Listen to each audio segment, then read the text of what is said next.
जो कारोबार है, व्यापार है, बिल्कुल भी इस समय ठप हुआ पड़ा है। टप स्कीम से मॉडर्नाइजेशन इतनी अच्छी होगी, टोटल इंडस्ट्री कंप्यूटराइज्ड होगी। पंजाब का होजरी सेक्टर पिछले कुछ सालों से वहीं का वहीं खड़ा है। इंडस्ट्री में ग्रोथ दर्ज नहीं की जा रही है। सस्ता विदेशी आयात, कमजोर इंफ्रास्ट्रक्चर, संसाधनों की कमी और सुविधाओं के अभाव से इंडस्ट्री की ग्रोथ में बड़ी बाधाएं हैं। ऐसे में लुधियाना के होजरी सेक्टर को आगामी केंद्रीय बजट दृश्यों से कई उम्मीदें हैं। केट से हमारी इंडस्ट्री में काफ़ी प्रॉब्लम्स चल रही हैं। इंडस्ट्री ग्रो नहीं कर पा रही, हमारी इंडस्ट्री स्टैग्नेट है। उसकी 2-3 वजह हैं। गवर्नमेंट की कुछ पॉलिसीज़ गलत होने के कारण हमारे यहाँ टप स्कीम हुआ करती थी, टप स्कीम इन्होंने बंद कर दी। टप स्कीम से मॉडर्नाइजेशन इतनी अच्छी होगी, टोटल इंडस्ट्री कंप्यूटराइज्ड होगी, और कंप्यूटराइज होने से हम किसी भी कंट्री से compete कर पा रहे थे।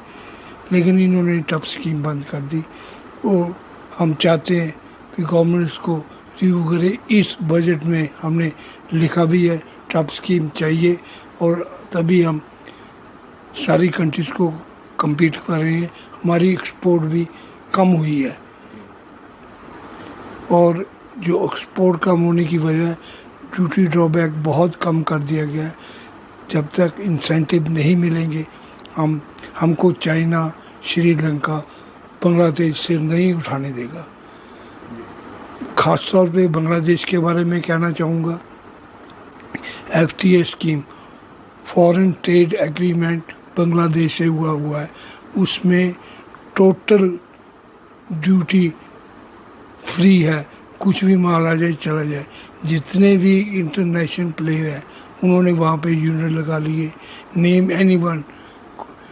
और लोकल जो इंडिया में माल आता है, जो बड़े प्लेयर हैं, किशोर बियानी, रिलायंस, वॉलमार्ट, ये सारा माल उनसे लेते हैं।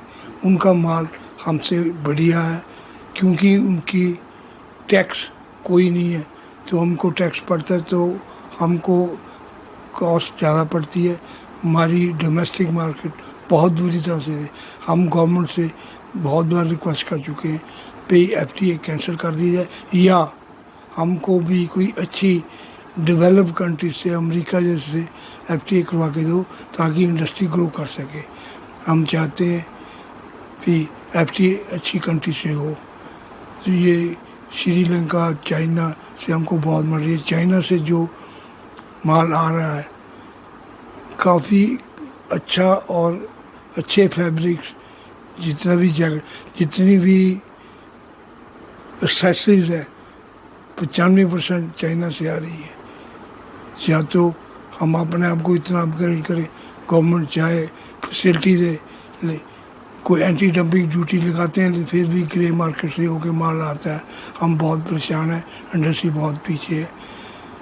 तो हमारी यही डिमांड है कि गवर्नमेंट ड्यूटी ड्रॉबैक ज़्यादा बढ़ाए, इंसेंटिव बढ़ाए, और हमको फैसिलिटीज़ दे। टप स्कीम द्वारा रिवाइव की जाए और ज़्यादा से ज़्यादा एक्सपोर्ट हो सके। बहुत उम्मीदें हैं सरकार से। NDA सरकार का जो 3rd टर्म है, उसका ये पहला बजट सरकार पेश करने जा रही है। विशेष रूप से लुधियाना की हौजरी को बहुत ज़्यादा उम्मीदें हैं इससे।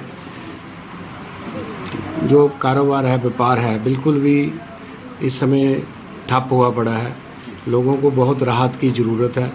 कुछ विशेष पैकेज इस जो बजट है उसमें दिए जाएं, विशेषकर लुधियाना की हौजरी के लिए। बाहर से लोग आएँ यहाँ पर, यहाँ का इंफ्रास्ट्रक्चर और बढ़िया होना चाहिए। यहाँ पर एयरपोर्ट भी अभी चालू नहीं हो रहा। बड़ा दुर्भाग्य है लुधियाना का कि यहाँ पर अभी तक इंटरनेशनल, नेशनल कोई बढ़िया एयरपोर्ट नहीं बन सका, जिससे लोग दिल्ली से बहुत ही दिक्कत सहते हुए लुधियाना पहुँचते हैं। तो ये इंफ्रास्ट्रक्चर अच्छा होना चाहिए, कुछ विशेष पैकेज मिलने चाहिए हौजरी इंडस्ट्री को, और एक इनकम टैक्स स्लैब में भी थोड़ा सा और इसकी बढ़ोतरी होनी चाहिए, जो कि आज के डेट में बहुत कम है, जो ऑलरेडी इनकम टैक्स में रिबेट मिल रही है। आज के लिहाज से जैसे खर्चे बढ़ चुके हैं, हर चीज़ बढ़ चुकी है, उस हिसाब से इनकम टैक्स के जो स्लैब है उसमें भी और थोड़ी बढ़ोतरी होनी चाहिए। और जो हमारे यान के हौजरी के रेट्स यान के बहुत अप हो रहे हैं, तो उसको भी थोड़ा सा सरकार को ध्यान देना चाहिए। तो ये सारे हम व्यापारी वर्ग इस नई सरकार से बहुत ज़्यादा उम्मीद लगाए बैठे हैं, तो आशा करते हैं कि ये सरकार इस पर हमें राहत देगी। जो नए बजट में इंडस्ट्री की एक्सपेक्टेशन है मेरे हिसाब से, I think number 1 is tough scheme. जो सरकार ने पहले इस टफ स्कीम पहले जो आती थी टेक्नोलॉजी अपग्रेडेशन फंड है इस स्कीम का नाम, ये सरकार ने बंद कर दिया है। बट ये स्कीम बहुत इंपॉर्टेंट थी। इससे क्या होता था कि हम नई नई टेक्नोलॉजीज इंपोर्ट करते थे और जिससे हमें काफ़ी फ़ायदा होता था, नए बेटर प्रोडक्ट्स, बेटर प्रोडक्टिविटी आती थी इससे। तो अब क्या हो रहा है कि स्कीम बंद होने के बाद जो भी टेक्नोलॉजी हम इंपोर्ट कर रहे हैं हम अपने दम पे कर रहे हैं, उसमें सरकार की कोई हेल्प नहीं है। बट विज़ और कंट्रीज़ जो हैं जो हमारे कंपटीशन में हैं, उनमें जो इंडस्ट्रीज़ हैं उनको बेनिफिट है अपनी गवर्नमेंट से। तो ये वन ऑफ द स्कीम्स है जो मेरे को लगता है सरकार को दोबारा इम्प्लीमेंट करनी चाहिए।